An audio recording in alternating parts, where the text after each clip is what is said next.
Transformation, और ये transformation cannon के मुकाबले बहुत ज्यादा पावरफुल होने वाले हैं और हम इन फॉर्म्स को टॉप 10 से लेकर टॉप 1 तक रैंकिंग भी करेंगे। तो वीडियो में बहुत ही मजा आने वाला है। लेकिन आगे बढ़ने से पहले अगर आप इस चैनल पर न्यू आए तो प्लीज इस वीडियो को लाइक कर दीजिए एंड चैनल को सब्सक्राइब कर दीजिए। तो चलो विदाउट वेस्टिंग टाइम वीडियो शुरू करते हैं। तो बात करते हैं नंबर 10 से। नंबर 10 पर हमने रखा है एंजल गोकू को। जब गोकू सालों तक ट्रेनिंग करके विश को सरपास कर देता है और एंजल बन जाता है, ये एंजल बनने के बाद सभी गॉड ऑफ डिस्ट्रक्शंस को सरपास कर देता है, सभी एंजल्स को सरपास कर देता है। ये साउल को मैनिपुलेट कर सकता है, ये टाइम को मैनिपुलेट कर सकता है, ये चाहे तो यूनिवर्स को डिस्ट्रॉय करके वापस से रिक्रिएट कर सकता है। इसके अल्ट्रा इंस्टिंक्ट सभी एंजल के अल्ट्रा इंस्टिंक्ट से परफेक्ट है और ये इमॉर्टल बीइंग बन चुका है। तो बात करते हैं नंबर 9 की। नंबर 9 पर हमने रखा है ग्रैंड प्रिस्ट गोकू को। वेल, ग्रैंड प्रिस्ट गोकू अभी पूरी तरीके से ग्रैंड प्रिस्ट नहीं बना है, उसको ग्रैंड प्रिस्ट ने ट्रेन किया है और ग्रैंड प्रिस्ट ने गोकू को इतना ट्रेन किया है कि गोकू ने सभी गॉड ऑफ डिस्ट्रक्शंस को सरपास कर दिया है, सभी एंजल्स को सरपास कर दिया है। इवन वो ग्रैंड प्रिस्ट के लेवल पर पहुंच गया है एंड उसने अपनी पावर से ओरेन एंड कामिन को बुरी तरह हरा दिया है। और वो ओरेन एंड कामिन से फाइट करते वक्त अल्ट्रा इंस्टिंक्ट में गया था तो उसकी अल्ट्रा इंस्टिंक्ट सभी एंजल के अल्ट्रा इंस्टिंक्ट से अलग लग रही थी और ग्रैंड प्रिस्ट गोकू को एक मल्टीवर्सल बीइंग बताया गया है।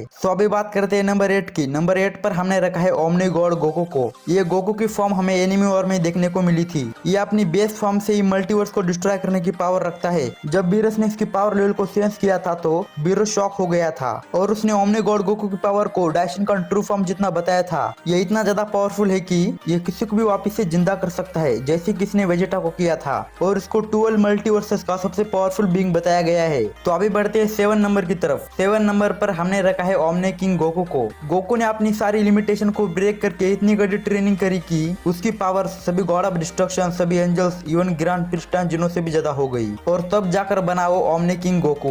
वो पूरी क्रिएशन पर रूल करता है, उसके पास ओमनी मैजिक है, वो टाइम मैनिपुलेशन कर सकता है, स्पेस मैनिपुलेशन कर सकता है, वो क्रिएशन को उसके हिसाब से चला सकता है एंड वो सभी मल्टीवर्सेस को डिस्ट्रॉय करके वापस से क्रिएट कर सकता है। इस फॉर्म में जाने के बाद गोकू एक ओमनीप्रेजेंट ओमनीसिएंट बीइंग बन जाता है। तो अभी बात करते हैं 6 नंबर की। 6 नंबर पर हमने रखा है सुपर सेंट 20,000 को। इस फॉर्म को अल्टरनेट टाइमलाइन का गोकू बताया गया है। ये इतना ज्यादा पावरफुल है कि इसने सुपर सेंट इन्फिनिटी के साथ हजारों सालों तक बैटल करी थी। बेसिकली सुपर सेंट 20,000 हेल में रहता है। हेल वो जगह है जहाँ डीमंस रहते हैं एंड सुपर सेंट 20,000 भी क्रिएशन को डिस्ट्रॉय करके वापस से रिक्रिएट कर सकता है। ये रियलिटी को बदल सकता है, ये टाइम एंड स्पेस को बदल सकता है, ये इंसेप्चुअल, कॉन्सेप्चुअल एंड इंफॉर्मेशन मैनिपुलेशन कर सकता है, ये डायमेंशन ट्रैवल कर सकता है एंड सुपर सेंट 20,000 के एक ओमनीप्रेजेंट ओमनीसिएंट बीइंग बताया गया है। तो अभी बात करते हैं नंबर 5 की। नंबर 5 पर हमने रखा है सुपर सेंट इन्फिनिटी को एंड सुपर सेंट इन्फिनिटी भी हेल में रहता है। जैसे कि आपको मैंने बताया था, सुपर सेंट 20,000 और सुपर सेंट इन्फिनिटी के बीच में हजारों सालों तक बैटल चली थी, लेकिन इन दोनों में से कोई भी नहीं जीत रहा था, तो इसलिए इन दोनों के बीच में टाई हो जाता है और सुपर सेंट 20,000 को सुपर सेंट इन्फिनिटी के ऊपर रखने का एक ही रीजन है। सुपर सेंट इन्फिनिटी को कहीं ना कहीं सुपर सेंट 20,000 से ज्यादा पावरफुल बताया गया है।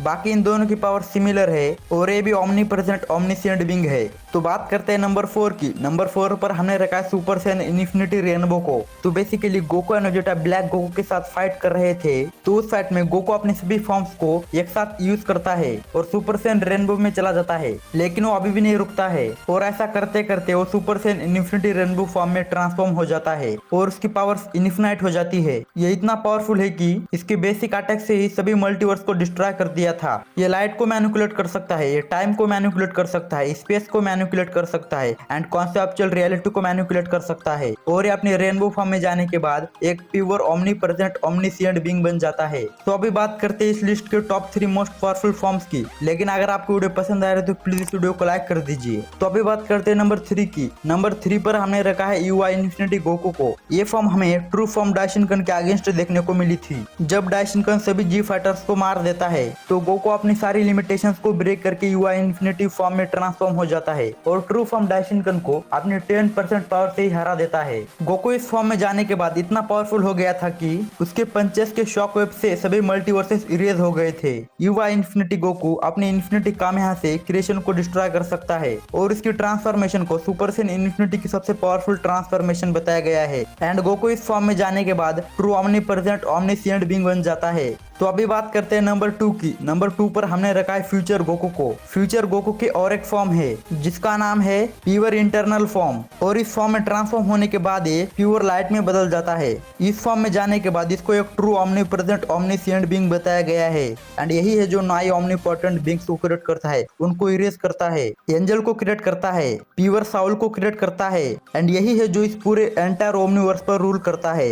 एंड फ्यूचर गोकू ही था जिसने नॉन कैनन के सबसे पावरफुल गॉड्स को सिर्फ 50% पावर से सरपास कर दिया था, एंड इसीलिए इसको नंबर 2 पर रखा गया है। सो अभी बात करते हैं लिस्ट के नंबर 1 मोस्ट पावरफुल ट्रांसफॉर्मेशन की, जो कि है ड्रिप गोकू। ड्रिप गोकू ने सभी यूनिवर्सेस के सुप्रीम गॉड्स को मार दिया था, जैसे कि द राइटर को, द क्रिएटर को, वन बॉल को, टोरी बॉट को सिर्फ 1% पावर में ही डिफीट कर दिया था। ड्रिप गोकू अपने थॉट्स को रियलिटी में लाने की पावर रखता है। ड्रिप गोकू अब तक की सबसे पावरफुल ट्रांसफॉर्मेशन है, मास्टर ड्रिप अल्ट्रा इंस्टेंट, और इस फॉर्म में वो अभी तक गया ही नहीं, क्योंकि इसकी ड्रिप अल्ट्रा इंस्टेंट ने ही सभी गॉड्स को डिफीट कर दिया था, और ये गोकू के अब तक की नॉन कैनन में सबसे पावरफुल ट्रांसफॉर्मेशन है, तो इसलिए हमने इसको नंबर 1 पर रखा है।